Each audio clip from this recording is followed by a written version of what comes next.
हमारे चैनल से जुड़ने के लिए हमारे चैनल को सब्सक्राइब करें और हमारे वीडियो पर देखने के लिए क्लिक करें बेल आइकन पर। तो हमारे इस चैनल में आपका स्वागत है। आज का जो वीडियो है कक्षा 8 का चैप्टर ठोस आकार का वर्गीकरण है और आज हम पढ़ेंगे प्रिज्म के बारे में, जो इस टॉपिक में है ठोस आकार का वर्गीकरण, उसके बारे में हम पढ़ेंगे। ज़्यादा कुछ नहीं पढ़ेंगे, बस प्रिज्म में उसके आपको किस टाइप के क्वेश्चन आते हैं प्रिज्म से, तो हम वही इस वीडियो में पढ़ेंगे। ठीक है, तो सबसे पहले प्रिज्म होता क्या है, तो इसका अगर हम डायग्राम बनाते हैं तो देखिए डायग्राम कैसे बनाते हैं। एक त्रिभुज ऊपर और एक त्रिभुज नीचे, फिर इनको हमने मिला लिया तो क्या हो गया, ये प्रिज्म बन गया। ठीक है, अब प्रिज्म में होता क्या है कि अगर हम परिभाषा की बात करें तो ऐसे बहुफलक जिनका या जिसका आधार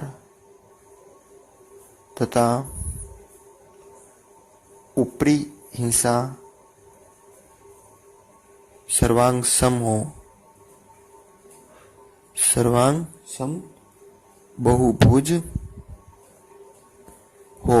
यानी जब हम प्रिज्म को सीधा रखते हैं तो ऊपर वाला जो बहुभुज है नीचे वाले को पूर्ण रूप से ढक ले। ठीक है, तो यानी सर्वांग का यही मतलब होता है।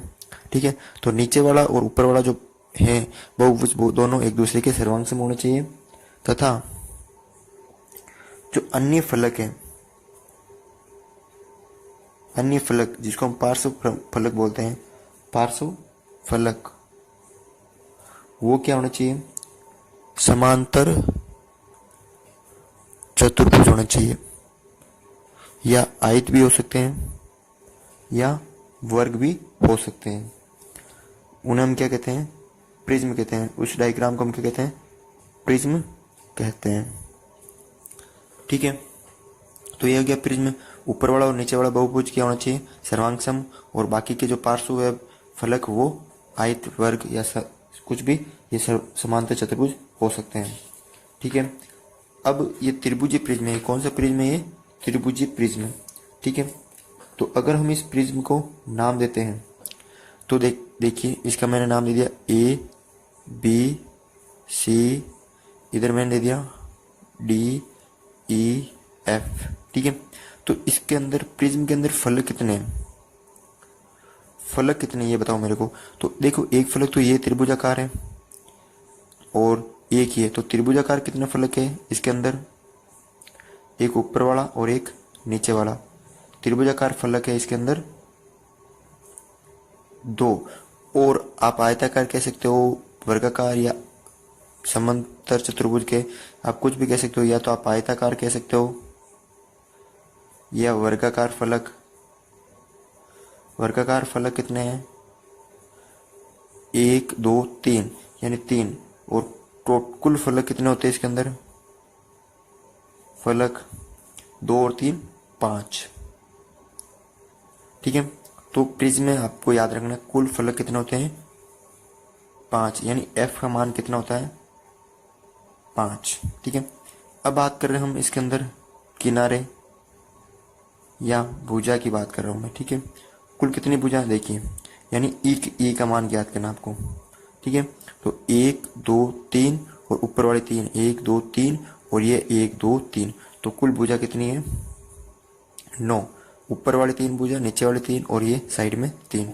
ठीक है, अब बात कर रहा हूं मैं भुजा आ गया, फलक आ गया। अगर शीर्ष कोणे की बात कर रहा हूं, यानी वेक्टर की बात कर रहा हूं, वी का मान, तो एक कोणा, दो तीन चार पांच छह, कितने कोणे हो गए, 6 कोणे। ठीक है, ये तो आपको पता होना चाहिए इन सब के बारे में, तभी ये पता होंगे तब आप आयलर का सूत्र कर सकते हो। अब करते हैं हम इसके लिए आयलर का सूत्र सत्यापित के प्रिज्म के लिए, इस प्रिज्म के लिए आयलर का सूत्र जो है वो सत्यापित है या नहीं है। तो आयलर सूत्र क्या होता है, आयलर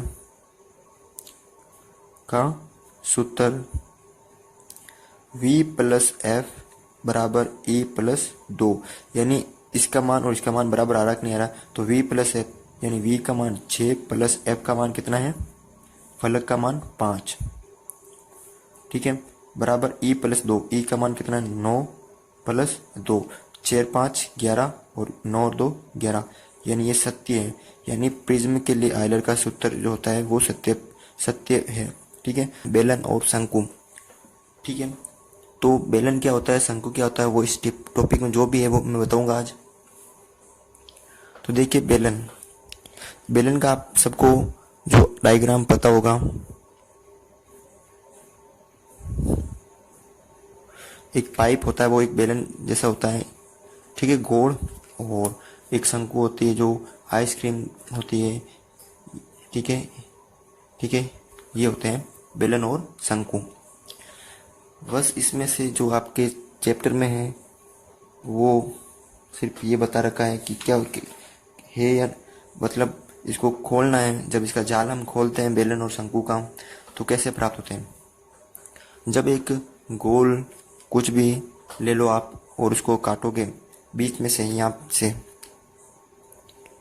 काटोगे, तो आपको क्या होगा, ऊपर वाला ढक्कन तो कैसा प्राप्त होगा, गोल, और नीचे वाला भी गोल, यानी वृत्ताकार बोलते हैं। क्या बोलते हैं, वृत्ताकार।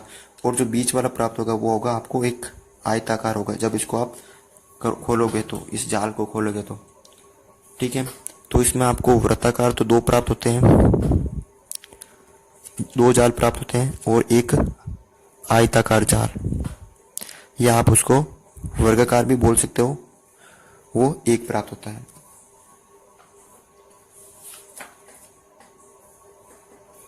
ठीक है, अब हम खोलते हैं शंकु। अगर हम शंकु के जाल को खोलते हैं